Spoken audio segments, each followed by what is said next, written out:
Hola, ¿cómo están? Bienvenidos a este espacio de entrevistas acá en la radio. Miércoles 7 de mayo del año 2025 va a pasar a la historia como el día en que comenzó el cónclave justamente para definir al sucesor del Papa Francisco. La primera noticia que nos llega también es este humo negro, la primera fumata justamente desde ahí del Vaticano, lo que implica también que no hay acuerdo todavía para obtener estos 89 votos, que es un tercio, ¿no?, de quienes están votando ahí para definir a la cabeza de la Iglesia Católica. Una iglesia que ha tenido cambios durante los últimos años, también han tenido cambios justamente los cónclaves. ¿En qué consiste? ¿Cuáles han sido los más extensos, los más breves? ¿Podemos saber cuáles son los, comillas, papables o no? ¿Podríamos saber cuánto podría durar este cónclave? Fueron varias horas hasta que vimos ahí el humo negro. ¿Esto tendrá alguna implicancia de eso y mucho más? Lo vamos a conversar con la profesora académica del Instituto de Historia de la Universidad Católica. Está acá con nosotros, Lucrecia Enríquez. Profesora, muchas gracias por venir acá a la radio. Muchas gracias por la invitación. Un gusto compartir estas reflexiones contigo y con el público. Sí, vamos a hablar de la historia. Uno empieza a leer la historia de los cónclaves, por ahí en 1200 hubo uno que duró más de 30 meses. Hay distintas particularidades de cada uno, ¿no? Pero en lo particular, preguntarte lo que sucedió hoy día, ¿no? Humo negro. Todos había un consenso, ¿no?, en que probablemente iba a ser el humo negro, pero se demoraron bastante, ¿o no? Bastante más de lo presupuestado. Efectivamente se decía que tenían que estar en la cena a las 8 de la tarde. Según lo que vimos, terminó recién, o el humo salió a las 9 de la noche. Entonces fue mucho más largo y claro, hay muchas preguntas de por qué se demoraron tanto. Evidentemente no iba a haber hoy un acuerdo, pero hay otras razones un poco más prácticas que pueden también haber influido en eso. Por ejemplo, la cantidad de cardenales que hay. Son 108 y 108 nombrados por Francisco. Claro, 133 que votan. Exactamente, perdón, Sí. 133 que votan, 108 nombrados por Francisco. Y vimos un poco en la película Cónclave cómo es la votación, ¿no? Que se paran de a uno, que tienen que caminar hacia adelante, decir un juramento diciendo que es el voto en conciencia, depositan el voto, vuelven. ¿Nos podemos imaginar cuánto tardan? Sí. Lo que yo escuché es que hasta dentro de la Capilla Sixtina tienen que caminar 50 metros. Entonces son 50 metros de ida, 50 metros de vuelta, 133 personas, realmente es larguísimo, ¿no? Así que eso también pudo haber influido por el rito que tienen, ¿no?, en torno a la votación en sí misma.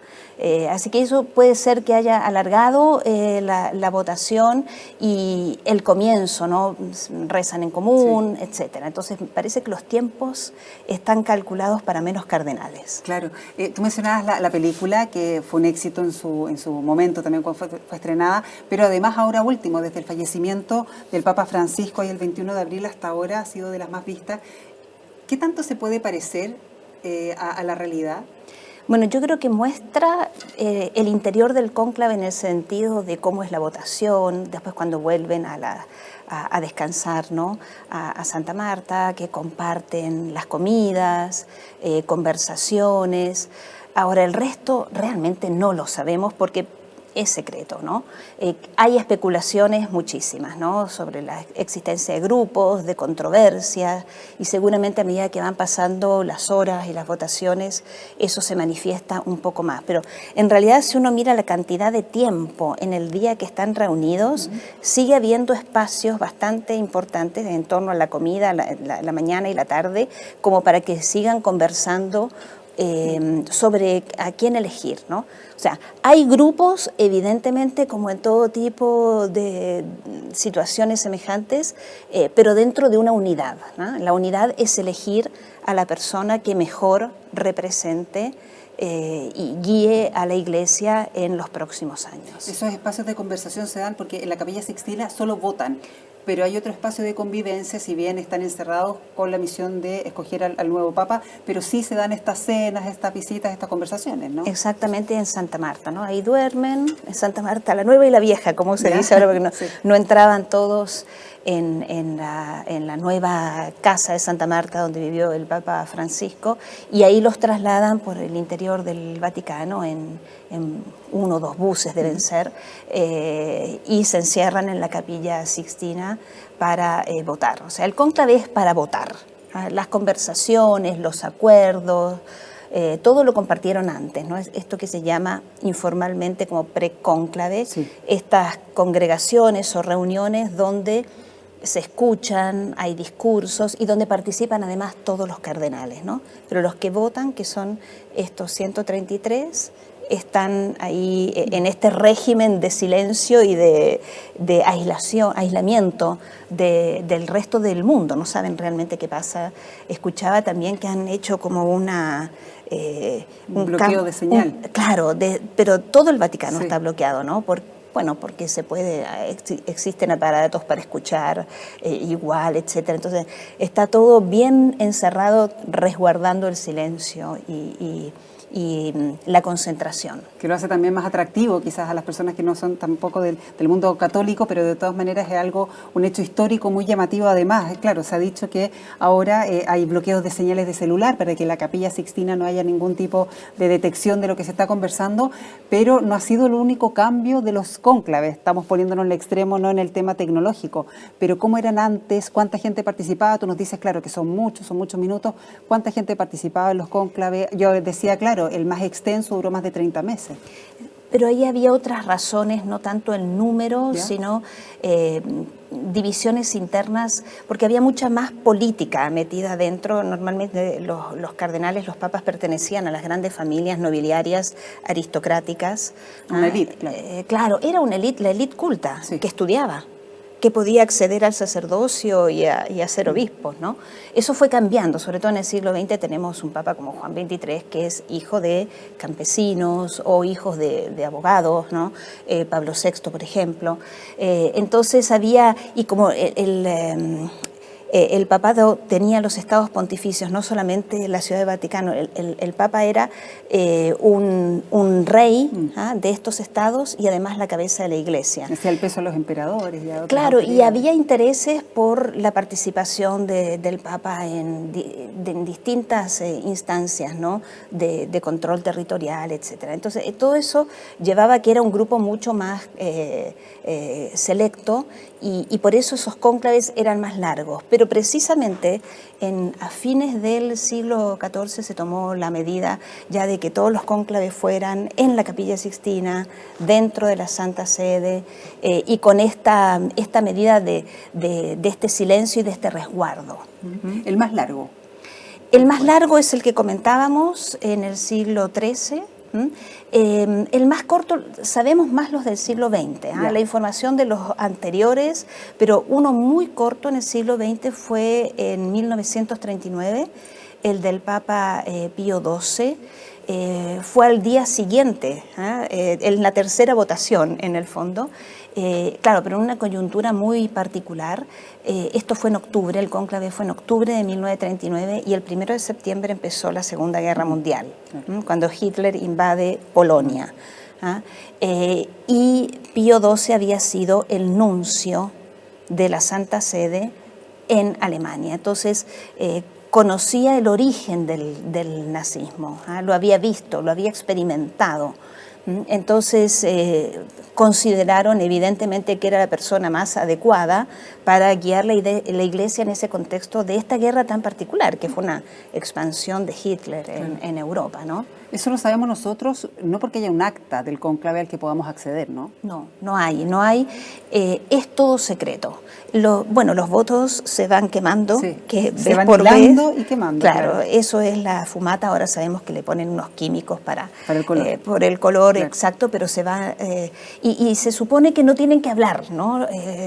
Los cardenales. Algunas cosas se han sabido de los últimos cónclaves. Con más o menor certeza, o algunos dicen, bueno, esto lo dijo un cardenal, pero no dicen qué cardenal fue.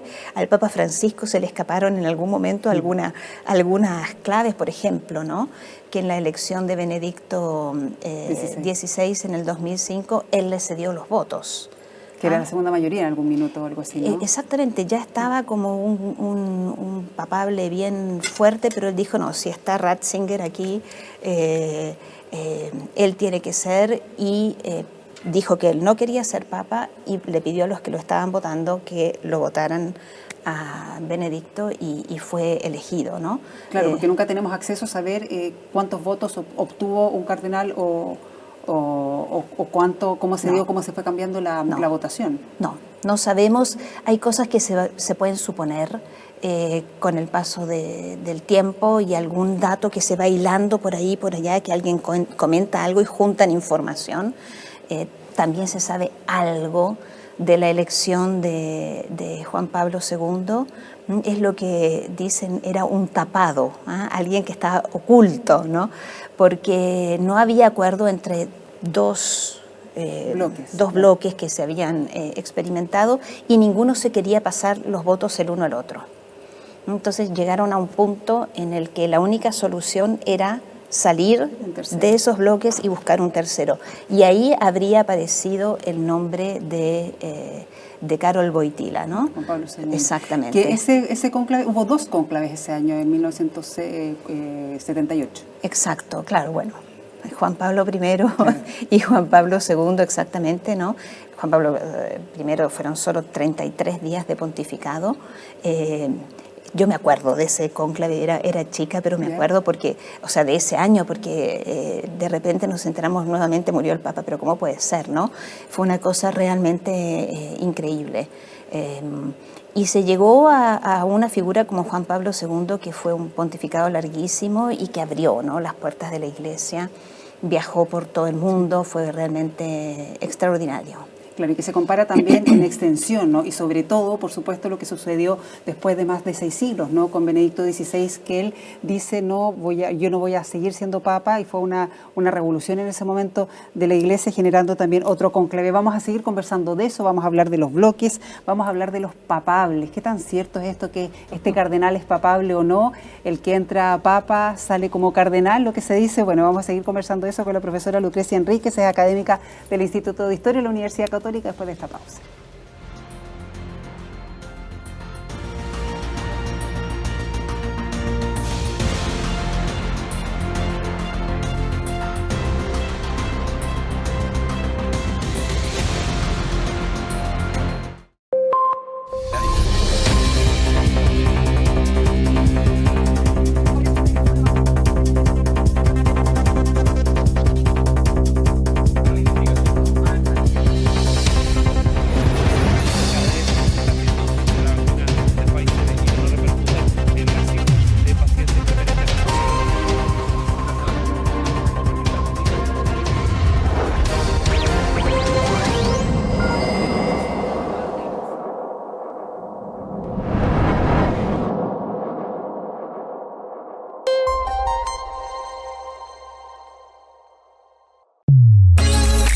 De lunes a viernes pasada las 10, continúa tu mañana con el Expreso BioBio. Actualidad, datos, espectáculos, muchos temas de interés y la participación de ustedes en un solo lugar.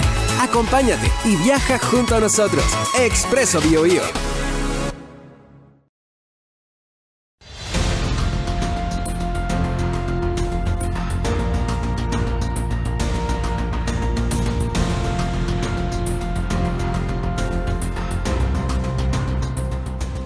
Cónclave en desarrollo, justamente estamos conversando de la historia de los cónclaves, de los papables. Hay algunos que son papables, incluso de las apuestas que se han ido sumando los últimos años también, con la académica del Instituto de Historia de la Universidad Católica, Lucrecia Enríquez, acá. Profesora, bueno, hemos hablado también de la historia de los cónclaves, historias que ha ido modificándose. El tema de los papables, empieza la prensa después de que fallece el Papa, no, que acá está la lista, que esto sí, porque desde el punto de vista geográfico, de que el Papa Francisco era de latinoamericano, por lo tanto ahora le correspondería a otro continente, hasta las corrientes van sumando los votos o los eventuales votos. ¿Puede darse eso en una elección de Papa? Yo creo que depende el país donde uno esté y escuche las informaciones. Aparecen distintos papables. Hoy estaba escuchando la televisión francesa, tienen 2 papables. Yeah. Aquí no nos enteramos de ellos 2, por ejemplo. Así que depende mucho. La verdad es que no se sabe qué puede pasar. Es inédito el cónclave en el sentido de que hay una representación geográfica de cardenales que no la ha habido hasta ahora. Okay. Hay, el 80% los nombró Francisco, eso es bien interesante, y abrió el espectro geográfico. Por ejemplo, hay cardenal de Papúa, Oceanía, de Tonga, nuevo, además hay uno de Nueva Zelanda y uno de Australia. Y con eso, perdón, baja la presencia europea, por así decirlo. Hay menos representantes de Europa, exactamente. Bueno, he consultado distintas fuentes, es diferente información, pero entre un 39% habría ahora y 52% había en el cónclave anterior del 2013. De África y de otros lugares, por ejemplo, hay un cardenal de Cabo Verde, de Sudán, bueno, de Asia también. Entonces, va variando realmente la representatividad. Hay un cardenal de Irán, que hay solamente 3.000 católicos, es muy poco. Entonces, el Papa Francisco se fijó en otras cosas, ¿no? En que hubiera una visión de lo que estaba pasando más amplia, no solamente centrada en Europa o en América Latina, claramente. Entonces, vamos a ver qué aportan, ¿no? Y cómo votan. Eso también es realmente algo imposible de predecir. Ahora, se menciona mucho a Parolin, sí, y al cardenal de Filipinas, Tagle. Sí. Veamos qué pasa, ¿no? Parolin, lo que dicen es que conoce a todos, a los cardenales, que eso sería un punto a favor, porque ha viajado mucho. Que tienen en ese sentido consenso, tiene un perfil diplomático. Estamos en un momento bien crítico. Nosotros desde aquí, desde Chile, no percibimos, claro, pero en Europa realmente la sensación de que viene una guerra es muy intensa. Quizá elijan un papa europeo porque tenga más contactos con los cardenales y los obispos de los países de Europa, por lo que significa Roma y el Vaticano como lugar central de la cristiandad. Veamos qué es lo que ocurre, pero realmente es incierto. ¿Quién se atreve a decir cómo van a votar estos nuevos cardenales? Claro. ¿No? Y en ese sentido, porque claro, cambia la composición, hay cardenales de lugares donde antes no había, pero que este 80% haya sido nombrado por Francisco, son 108 cardenales de los 133 que participan. Recordemos que se necesitan 89 votos. Uno tendería a pensar de que ellos, al ser nombrados por Francisco, debieran tener la misma corriente que él. Algunos dicen que sí y otros dicen que no. Y lo otro que es interesante y que es real, una cosa son los acuerdos que se pueden haber tomado en las congregaciones, pero el momento de escribir el voto es secreto. Aquí siempre hablamos también en política de los votos ocultos. Bueno, no sabemos qué puede pasar. Quizás cosas que aparezcan a último momento, noticias o informaciones que antes se desconocían, y que haga cambiar los votos. Además, Francisco no solamente amplió el rango geográfico, sino que cambió la tradición de a quién nombrar cardenal. Por ejemplo, en Italia mismo, normalmente el patriarca de Venecia era cardenal, y tenemos 3 papas del siglo XX que fueron patriarcas de Venecia. ¿Ya? Esta vez el patriarca de Venecia no es cardenal, no está en el cónclave, porque nombró al obispo de Como.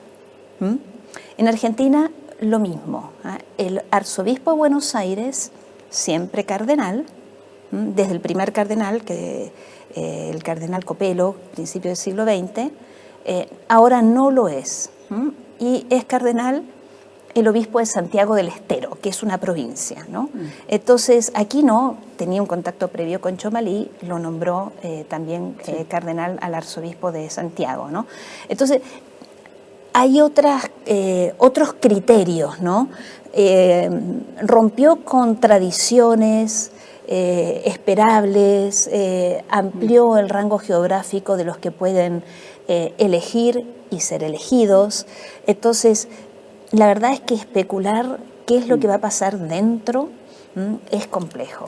Todas las de especulaciones, pero hay especulaciones que incluso van más allá con apuestas, así también como ha cambiado el mundo, se está apostando, y hay cardenales que apuestan X, incluso el mismo del chileno Chomalí justamente también está dentro de las apuestas, da cuenta también del interés que genera y bueno, las especulaciones también que se están dando. No, claro, y lo que ha pasado en Twitter, X, ¿no? En las redes sociales. En redes sociales en general, con la viralización de videos, pero yo creo que seguramente están enterados, lo ven, pero claro, no es algo determinante. Escuchaba esta mañana que un periodista español vaticanista dijo que el cardenal Chomalí tenía posibilidades, ¿no? Sí, por Francisco, que Francisco que lo quería mucho, sí. Y tiene en parte un perfil semejante a Francisco. ¿En qué sentido? Que es toda su labor pastoral con los pobres, ¿no? Yo recuerdo hace unos años, yo vivía en otro lugar donde vivo ahora, iba a misa a la parroquia de Los Ángeles Custodios y el padre Fernando Chomalí celebraba una de las misas del día domingo y él vivía en ese momento en una población. No recuerdo en cuál era, pero muchas veces lo comentó. Entonces, este perfil de estos curas que viven con los pobres es algo que a Francisco le gustaba mucho. Ya que mencionamos a Fernando Chomalí y el padre y el Papa Francisco, también se apunta, evidentemente siglos atrás era muy distinta la historia, pero que al ser los dos latinoamericanos, o que es muy difícil que alguien del mismo continente sea elegido después de haber fallecido otro papa de la misma región. ¿Eso ha pasado en la historia reciente? Porque claro, siglos atrás era solamente una región, básicamente, ¿no? Pero ahora se han repetido papas de algunos continentes. Bueno, de Europa. Más allá de Europa, más claro, allá de no, que yo tenga noticia, no. Lo que es extraño es que los 3 últimos papas no fueron italianos, ¿no? Ya. Y ahí hay un punto con Parolin también, que quizá no quieran, y que habría influido también en el caso de la elección de Francisco, que sea un italiano que conozca todo el manejo de la curia romana, donde cuando llegó Francisco estaba en una situación bien compleja por los Batilics, ¿no? Entonces, ahora lo que leía también es que este cardenal Beccio, que no entró, el superior inmediato era Parolin y no hubo una forma de frenar la compra de estas propiedades en Londres. Entonces, puede ser que no se opte por un cardenal italiano que esté muy comprometido con intereses, ¿no?, dentro de la curia, ¿no? Y que llegue alguien de afuera, como hizo Francisco, que desparramó el tablero de otra manera. Claro, y después de él lo comentábamos, ¿no?, que Benedicto XVI anuncia de esta forma anunció en latín también, entonces tan llamativa, tan histórica, ¿no? Habían pasado, entiendo, 6 siglos antes de que un papa había renunciado también a su rol, ¿no? Viene a hacerse cargo de una iglesia también en términos sociales, bien distinta, ¿no?, a la que venía. El cónclave, el primer día, una sola votación, ya sabemos lo que pasó. Luego son cuántas votaciones y hay un receso. ¿Qué nos podría decir si es que esto se va extendiendo mucho más? A ver, lo que según las disposiciones de cómo funcionan los cónclaves, claro, son 4 votaciones al día, que son, como veíamos hace un ratito, bastante largas, ¿no? 2 de la mañana y 2 de la tarde. Sí, y con esta cantidad de cardenales y cómo es el proceso en sí mismo, es bastante largo, así que yo creo que vamos a tener fumatas que van a salir en horas inciertas, realmente. Porque es una fumata durante la mañana y una en la tarde, exactamente, no son 4. Exactamente. Si no hay un acuerdo, en 3 días se toma un día de receso, que sería el domingo, para que reflexionen, piensen de nuevo la situación. Yo creo que si eso se da, es que realmente hay problemas para elegir. Quizás se repita algo semejante a lo que veíamos recién o conversábamos recién de la elección de Juan Pablo II, que claro, hay 2 grupos que no se ponen de acuerdo y tienen que buscar a alguien más. Ahora, después del 8º día, ya se vota entre los 2 más votados y tiene que reunir igual los 2/3 de los votos del cónclave. Entonces sería inédito en la época moderna que se llegara a una votación de 8 días. Todos los papas del siglo XX han sido elegidos dentro de los primeros 3 días. Así que veamos qué pasa, ¿no? Claro, y ellos están conscientes de eso también. Claro, y en el fondo se encontraron antes, como veíamos hace un ratito también, para discutir, pero bueno, hay que ver qué ocurre, ¿no? El cónclave es para votar. específicamente. Y vamos a saber, entonces vamos a estar informando, por supuesto, de lo que va sucediendo, si es que hay humo blanco, si habemos papa también. Lucrecia Enríquez es académica del Instituto de Historia de la Universidad Católica. Muchísimas gracias por explicarnos, por llevarnos también a la historia de los cónclaves, y vamos a ver qué va sucediendo entonces en la elección del futuro papa, del próximo papa. Muchas gracias. Y gracias, por cierto, a todos ustedes por estar siempre pendientes de las distintas plataformas de Bio Bio, la radio. Hasta pronto.